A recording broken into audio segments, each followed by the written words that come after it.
네, 우리 서로에게 빛이 있으라 인사하도록 하겠습니다. 빛이 있으라. 네, 제가 말씀을 시작하기 전에 퀴즈를 하나 준비를 했습니다. 오늘 이 영상의 이 주인공은 누구일까요? 자, 영상의 주인공. 자, 무엇에 관한 오늘 말씀일까요? 혹시 알고 오신 분 계신가요? 네, 나사로의 맞아.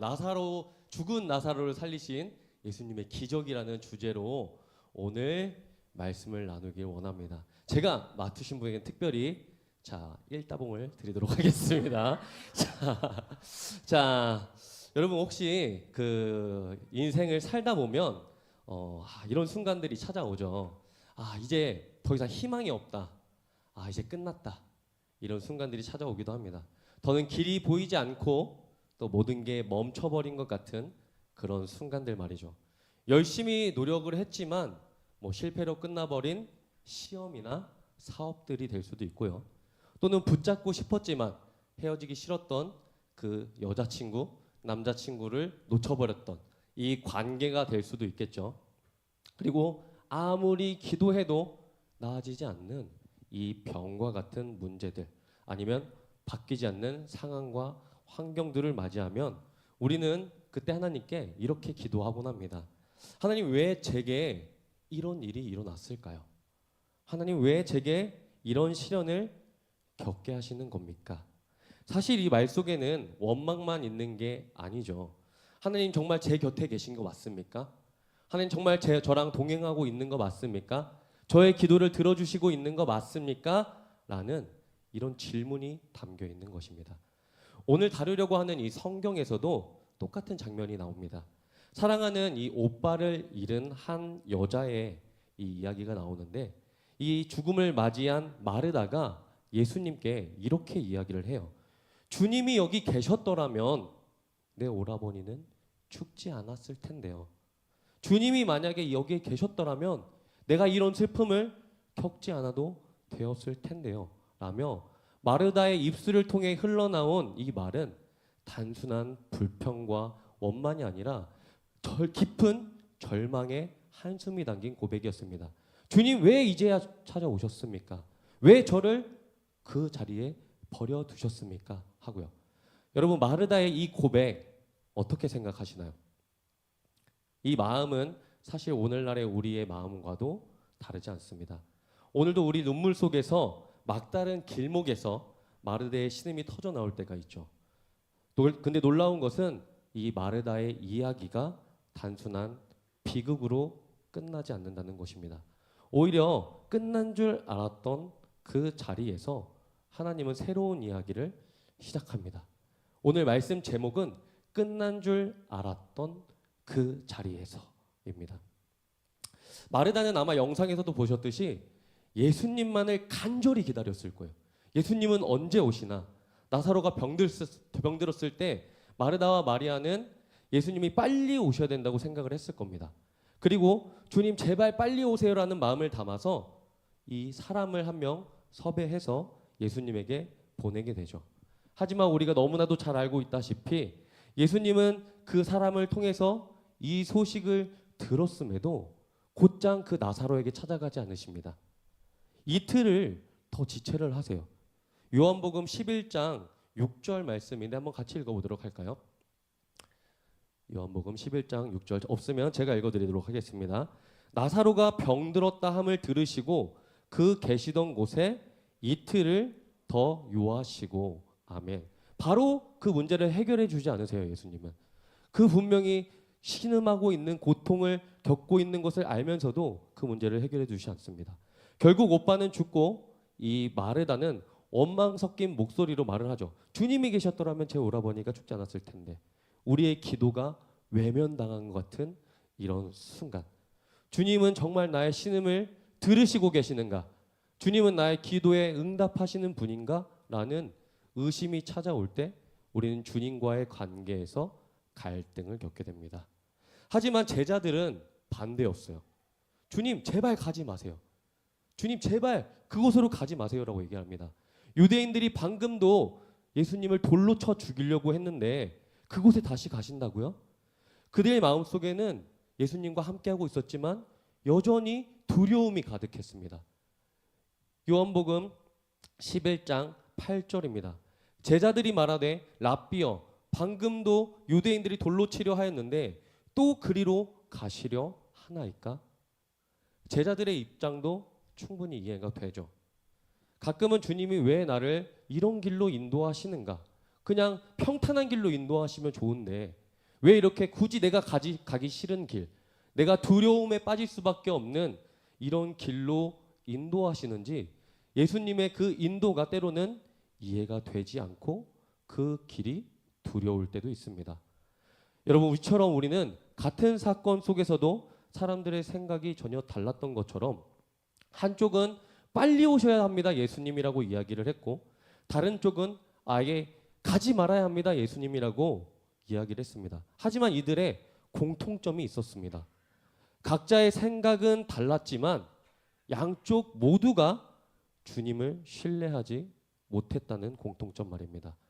주님을 따르는 사람일지라도 사람은 누구나 문제를 겪고 그것을 피할 수 없는 이 현실이라는 것이 우리의 인생이고 사실입니다. 우리는 사랑하는 사람을 지키고 싶지만 지킬 수 없는 아픔을 경험하고, 또 우리는 위험을 피하고 평탄한 길로 가고 싶지만 때로는 어쩔 수 없이 그 위험 속에 뛰어들어야 하는 순간이 찾아오기도 합니다. 두려움이 나에게 찾아오기도 하죠. 그리고 그때마다 하나님 왜 이렇게 하십니까? 하나님 왜 저에게 이런 길로 인도하십니까? 라며 질문을 던지게 되는 것입니다.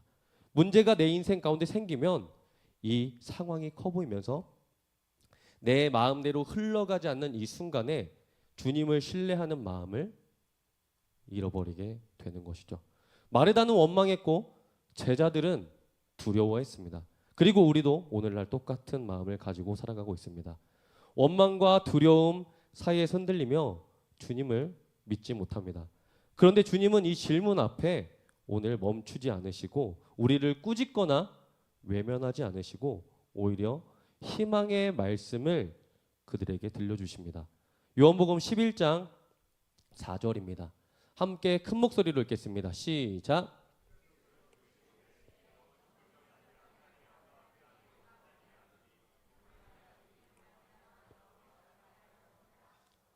아멘. 바로 끝난 줄 알았던 그 자리, 두려움 속에 떨고 있던 그 자리, 하나님의 기도 응답하지 않는 것 같던 그 자리에서 주님은 새로운 시작을 준비하고 계셨습니다. 예수께서 들으시고 이르시되 이 병은 죽을 병이 아니라 하나님의 영광을 위함이다. 나에게 있는 문제가 있으십니까? 나에게 있는 두려움이 있으십니까? 해결되지 않는 상황이 있으십니까? 그것은 누구나 겪는 고난이고 슬픔이지만 하나님께서는 그것을 고난이나 슬픔으로 끝내지 않으시고 반드시 하나님의 영광을 위해 그 문제에 역사하실 줄 믿습니다. 기도했지만 깜짝이야. 자, 기도했지만 기도 응답이 되지 않는 이런 기도 제목들이 있죠. 내 뜻대로 반대로 진행되는 나의 삶이 있습니다. 그럴 때 오직 하나님의 영광이 이곳 가운데 나타날 것이다라는 믿음으로 정말 주님을 신뢰하는 우리 사랑하는 가족들이 되기를 축복합니다. 우리가 주님을 오해하지 않는 그 눈물의 시간을 지날 때 주님께서는 그곳 가운데서 기적을 행하시는 것입니다. 15절 한번 같이 읽어볼까요? 내가 거기 있지 아니한 것을 너희를 위하여 기뻐하노니 이는 너희로 믿게 하려 함이라. 그러나 그에게로 가자 하시니. 그리고 우리가 그 시간을 믿음으로 견뎌낼 때, 우리가 그 시간을 주님을 붙잡고 묵묵히 걸어 나갈 때 주님께서 말씀을 하시는 거예요. 내가 너희를 위하여 그 시간을 허락한 것을 기뻐한다. 이 상황을 통하여서, 이 두려움을 통하여서, 이 문제를 통하여서 너희로 믿게 하려 함이니 이제 그 문제로 가자, 그에게로 가자라고 말씀을 하시는 것입니다. 나사로가 무덤에 들어간 지 이제 4일째 되는 날 예수님께서는 베다니에 도착을 하십니다. 그리고 그곳에는 많은 사람들이 이미 모여 있었죠.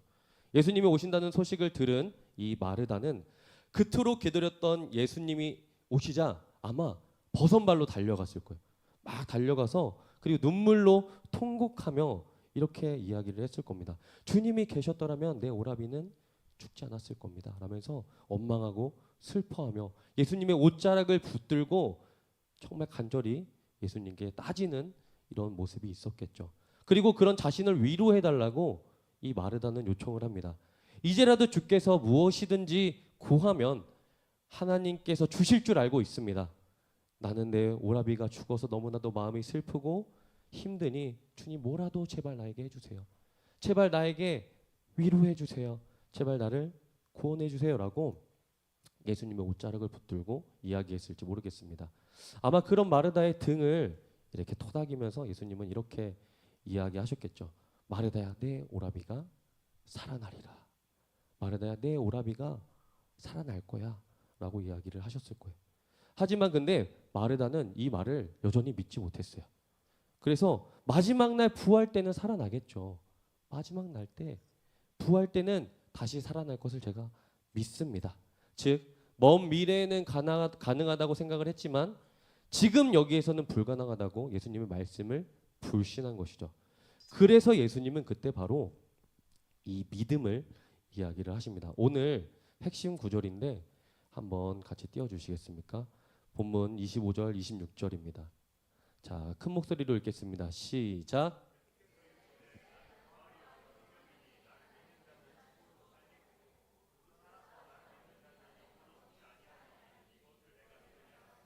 아멘. 나를 믿는 자는 죽어도 살겠고 무릇 살아서 나를 믿는 자는 영원히 죽지 아니하리니 이것을 내가 믿느냐.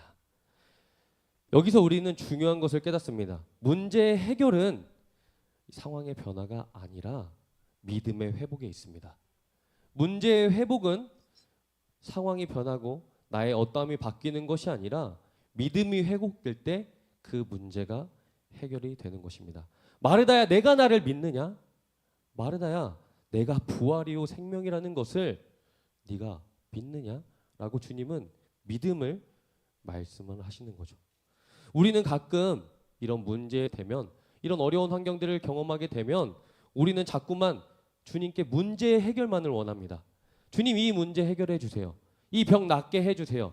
나의 재정의 문제 하나님 해결해 주세요. 나의 관계의 문제 해결해 주세요라고 상황이 바뀌게 해달라고 주님께 요청을 하지만 주님의 초청은 언제나 믿음입니다. 너는 지금 나를 믿고 있니? 너는 지금 나를 붙들고 있니? 내가 붙드는 것이 세상의 소리니 아니면 나니? 라며 물어보시는 거죠. 그리고 그런 예수님의 질문에 마르다는 주는 그리스도시요 세상에 오시는 하나님의 아들이신 줄 내가 믿나이다 라고 대답을 합니다. 얼마나 훌륭한 고백입니까? 신학적으로도 완벽하고 너무나도 믿음으로 선포한 고백 같지만 문제는 예수님께서 그런 마르다의 고백을 들으시고 이제 마사로가 들어간 지 사흘이 된 그 무덤 문을 보시고 이렇게 이야기를 하세요. 이제 무덤 문을 굴려놓으라. 그러자 마르다가 분명히 믿는다고 이야기했는데 분명히 주님은 살아계신 하나님의 아들이고 그리스도라고 고백을 했으면서도 주여 죽은 지 이미 나흘이나 됐습니다. 벌써 냄새가 납니다. 무덤을 돌려놓으라고 하니까 그것을 믿음으로 반응하지 못합니다. 사랑하는 여러분, 이처럼 우리가 어려운 환경이 닥쳤을 때 상황이 바뀌는 것보다 중요한 것은 믿음의 회복입니다. 그리고 그 믿음은 말에 있지 않습니다. 주님이 말씀하셨을 때, 기도에 응답하셨을 때 내가 그 말씀에 100% 믿음으로 반응하고 순종할 수 있는가? 주님은 이 믿음까지 원하십니다. 그냥 입술의 고백이 아닌 하나님은 살아계신 하나님 아들입니다. 주는 그리스도입니다라는 그럴듯한 고백이 아닌 무덤 문을 굴려놓으라. 사흘이 지난 이 시체를 두고 가둬놓은 이 무덤 문을 굴려놓으라고 했을 때 인간의 세상적인 지식으로는 절대 말이 안 되는 그 상황 속에서 주님이 말씀하셨을 때 그것을 믿음으로 반응하는 믿음을 주님은 원하고 계십니다. 정말 감사한 것은 주님은 이런 우리의 연약한 믿음 그리고 또 우리의 이런 형편없는 믿음을 나무라지 않으십니다. 그리고 그런 마르다의 믿음을 꾸짖는 대신 그 믿음이 부족한 사람들을 붙잡고 오히려 눈물 흘리시며 감사 기도를 드리시죠. 아버지여, 내 말을 들어주신 것을 내가 감사합니다. 오늘 이 시간을 통하여서, 이 상황을 통하여서, 이 기적을 통하여서 저들의 믿음이 회복될 것을 내가 기대하고 감사합니다라고 예수님께서는 고백을 하시는 것입니다. 그리고 마침내 예수님은 그렇게 기도하신 후 나사로야 나오라 명령하시자 죽음의 권세 아래 묶여 있었던 이 나사로가, 인간의 상식으로는 도저히 말이 안 되는 죽은 지 사흘이나 된 이 나사로가 붕대를 칭칭 둘러매고 쇠살이 돋은 채 그 무덤 문을 걸어서 나오는 것을 우리는 바라보게 되고 목도하게 되는 것입니다. 끝난 줄 알았던 그 자리, 그리고 희망이 사라진 그 자리가 하나님의 영광을 드러내는 기적의 무대로 바뀌게 되는 것입니다. 사랑하는 여러분, 오늘 나사로의 기적 사건을 쭉 들으시면서 어떤 마음이 드셨나요? 마르다처럼 내 기도에 응답하시지 않는 하나님, 또는 나를 외면하시는 것 같은 그 예수님 때문에 체념 섞인 푸념을 늘어놓는 나의 모습을 발견하셨나요? 아니면 제자들처럼 주님이 가시는 그 길 따라가겠다고 고백을 했지만 주님, 그곳은 위험합니다, 그곳은 주님 안 돼요 라며 주님을 신뢰하지 못했던, 두려움에 떨었던 나의 믿음 없음을 발견하셨나요? 아니면 무덤문이 닫힌 그 나사로의 이 현실 상황에 낙담하며 무덤문을 굴려놓으라고 말씀하셨을 때 그것으로 믿음으로 순종하지 못했던 나의 모습을 발견하셨나요? 오늘 우리는 이 말씀을 통해서 주님이 원하시는 그 믿음까지 우리가 가길 원합니다.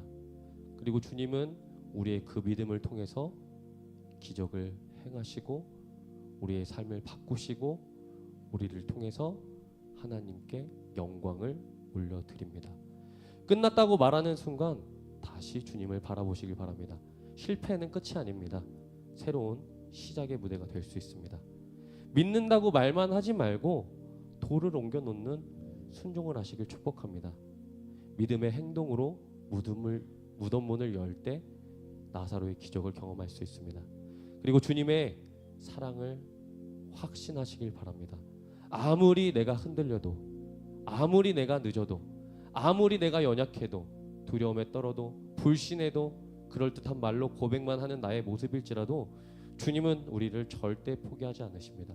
그리고 눈물로 함께 하시며 우리를 아브라함과 같이 믿음의 조상으로 세우시기 위해서 오늘도 나를 가장 좋은 길로, 가장 선하신 방법으로 우리의 삶을 한 걸음 한 걸음 인도하고 계십니다. 오늘 주님은 우리에게 각자 이렇게 말씀하십니다. 너는 이 사랑을 믿느냐? 너는 어떤 믿음을 가지고 있느냐? 오늘 그 질문에 우리가 이렇게 고백하기 원합니다. 주님, 저는 연약하고 자꾸만 넘어지고 자꾸만 의심하는 나의 모습이 있지만, 그러나 주님이 저를 포기하시지 않기 때문에 저도 주님을 포기하지 않고 끝까지 이 믿음의 길 달려가길 원합니다. 주님, 나를 사용하셔서 이 나사로의 기적과 같은 이 기적을 통해 나의 삶을 통해 하나님 영광 받아주세요 라고 우리 함께 기도하고 또 그런 결단을 올려드리는 시간이 됐으면 좋겠습니다. 함께 기도하겠습니다. 하나님, 오늘 이 말씀을 보며 참 이 마르다와 같이 기도 응답이 되지 않아서 무너졌던 나의 마음들, 또 이 제자들처럼 두려움에 떨며 주님을 신뢰하지 못했던 모습들, 또 주님이 돌을 옮겨놓으라고 말씀하셨지만 믿음으로 돌을 옮기지 못했던 나의 연약함들을 발견합니다. 주님, 오늘 우리가 기도하고 또 찬양할 때 하나님, 우리가 이 말씀 앞에 정말 믿음으로 아멘하며 순종하는 우리 모두가 되기 원하오니 하나님, 우리의 믿음을 불쌍히 여기시고 눈물 흘리시며 중보하셔서 정말 우리를 가장 선하신 길로 하나님의 영광에 탁월하게 쓰임받을 수 있는 우리의 인생이 될 수 있도록 마음껏 사용하여 주시옵소서. 오늘도 우리와 동행하시며 죽은 나사로를 살리신 그 예수님의 이름으로 간절히 기도합니다.